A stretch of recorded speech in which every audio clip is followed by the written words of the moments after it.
Bonjour amoureux de la parole, heureuse de vous retrouver pour ce dernier épisode de notre troisième saison de podcast. Et oui, déjà, nous arrivons à la fin du mois de juin et c'est le début de la période des vacances pour certains et pour moi aussi, hein, enfin à moitié.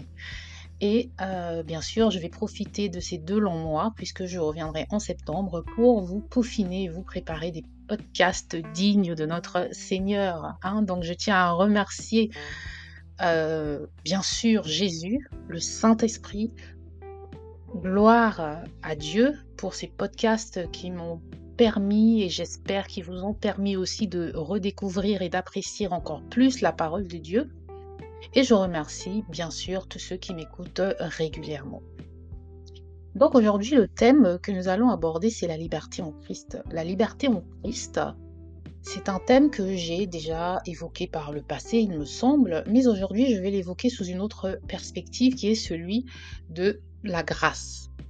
Comment comprendre la liberté que nous jouissons en tant que chrétiens au travers de la grâce. Donc nous allons essayer de comprendre quelle est la différence entre la loi et la grâce. Et nous allons citer pour commencer Jean chapitre 1 verset 17 qui dit « Car la loi a été donnée par Moïse, la grâce et la vérité sont venues par Jésus-Christ. » Et ce verset, c'est de là que nous allons prendre racine pour essayer de saisir ce qu'est la liberté selon la Bible. Et dans ce verset, si l'on s'interroge sur le sens du mot loi en grec, la loi c'est le mot nomos qui veut dire toute chose établie, acceptée par l'usage, une coutume, un commandement, une règle. Et lorsqu'on va dans la grâce, c'est charis, C-H-A-R-I-S, qui veut dire ce qui fournit la joie, le plaisir, les délices, la douceur, le charme, la tendresse, la bonne volonté ou bonté, faveur de Dieu ou encore sa miséricorde. Donc en gros, la loi nous donne des règles qui ne sont pas mauvaises bien sûr, mais elles peuvent nous enfermer dans une sorte de légalisme où on peut dire aussi qu'elle nous fait prendre conscience du péché, tandis que la grâce, elle nous apporte la joie, la délivrance, le pardon de Dieu. Si vous m'écoutez pour la première fois, je suis Luis du blog ilestécrit.com et je vous embarque dans une grande virée biblique.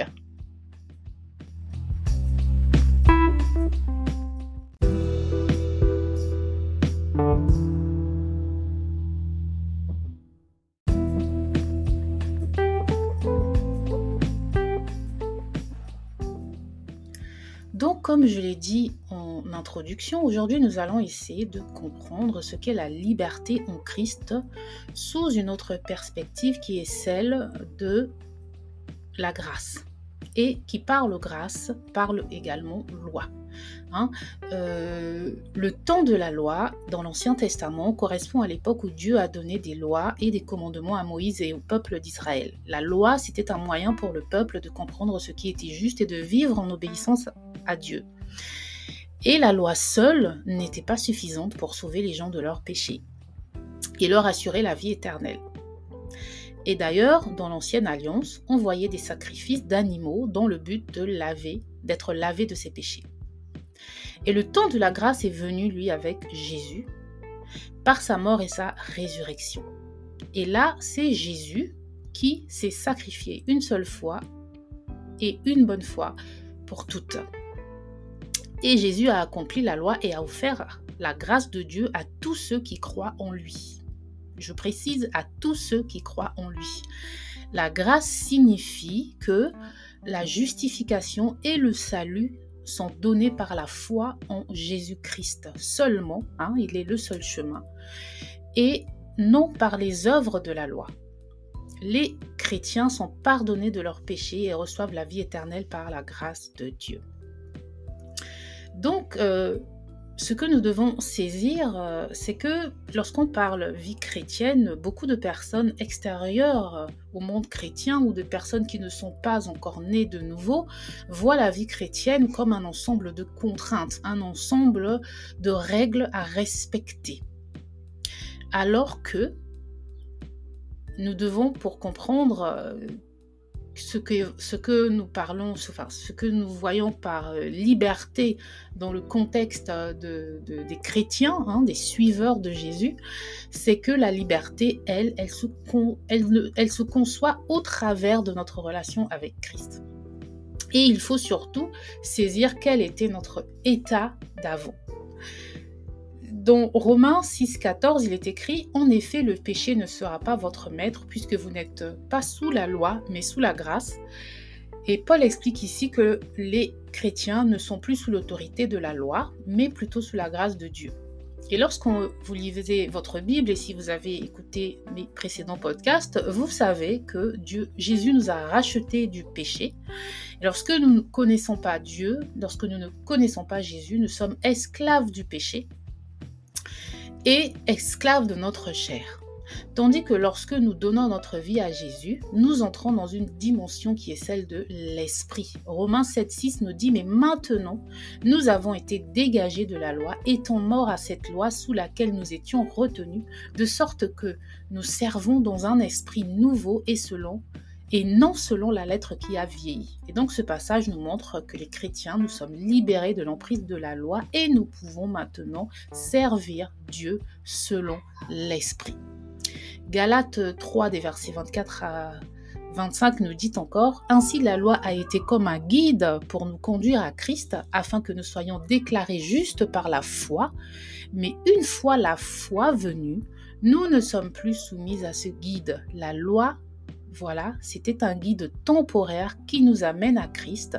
Mais une fois que la foi est venue, nous ne sommes plus sous la tutelle de la loi. »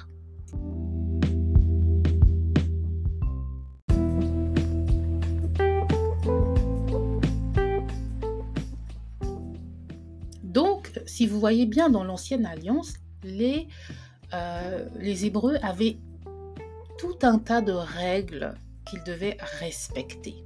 Et c'était contraignant, n'est-ce pas? Alors qu'avec Jésus, on dit que nous sommes libres. Pour nous chrétiens, la relation avec Dieu est basée sur la loi. Pour nous chrétiens, notre relation avec Dieu n'est pas basée sur la loi et sur notre capacité à la respecter. D'accord? Ce sont les non-chrétiens qui, eux, pour la plupart, vont penser que c'est par leurs efforts et donc sur leur capacité à respecter la loi qu'ils vont peut-être se faire une place vers le paradis. Alors que la loi seule ne peut pas apporter le salut. Et donc, pour les chrétiens, le temps de la grâce signifie que nous sommes justifiés et sauvés par la foi seule en Jésus-Christ. Cela ne sous-entend pas que nous pouvons faire ce que nous voulons et que nous pouvons pécher, n'est-ce pas? Mais nous avons une liberté qui est conduite par le Saint-Esprit et que nous ne sommes plus esclaves du péché parce que nous sommes délivrés du péché et que nous avons un Dieu au pied duquel nous pouvons déposer notre fardeau. Et le temps de la grâce implique que nous avons accès à la présence de Dieu par la prière, par une relation personnelle avec lui, et nous pouvons expérimenter la paix, la joie et l'amour de Dieu dans nos vies. En résumé, le temps de la loi, elle fait référence à une époque où la loi c'était le guide principal pour le peuple d'Israël, mais le temps de la grâce avec Jésus, qui a accompli la loi, c'est un don de Dieu à travers de la mort et la résurrection de Jésus. Et pour les non-chrétiens, cela signifie qu'ils sont invités à recevoir la grâce de Dieu en plaçant leur foi en Jésus-Christ. Et pour les chrétiens, cela signifie que nous sommes justifiés et sauvés par la foi en Jésus. Donc, il y a un verset qui souligne, puisque en réalité, les personnes qui ne sont pas chrétiennes se voient comme étant libres par rapport à nous autres chrétiens qui vivons sous la contrainte de certaines lois, alors qu'avec le Saint-Esprit de Dieu, nous ne nous forçons pas, nous changeons de nature et donc nous allons naturellement vers l'accomplissement de la loi qui est Jésus en réalité. Il y a un verset qui souligne que les non-chrétiens sont toujours sous la loi malgré la mort de Jésus. Parce que souvent, on a cette fausse idée que Jésus s'est sacrifié pour tout le monde, pour l'humanité. Oui, il s'est sacrifié pour l'humanité, mais ceux qui bénéficient de sa grâce, de la grâce de Dieu, ce sont ceux qui vont mettre leur foi en lui. Il est le seul chemin. Donc ceux qui vont choisir d'autres chemins que Jésus ne sont pas sous la grâce de Dieu, tout simplement. Donc Romains 2,12 nous dit « Tous ceux qui ont péché sans la loi périront aussi sans la loi, et tous ceux qui ont péché avec la loi seront jugés par la loi. » Et ce verset nous montre que la loi de Dieu est applicable à tous, tant à ceux qui ont été donnés, tant à ceux à qui on a donné la loi, donc les juifs, qu'à ceux qui ne l'ont pas reçu, donc les non-juifs. Et ce verset nous montre que ceux qui ont péché sans la loi seront jugés sans la loi, mais cela ne signifie pas qu'ils seront justifiés par la loi. La loi expose simplement leur état de péché et leur besoin de la grâce de Dieu pour être sauvés.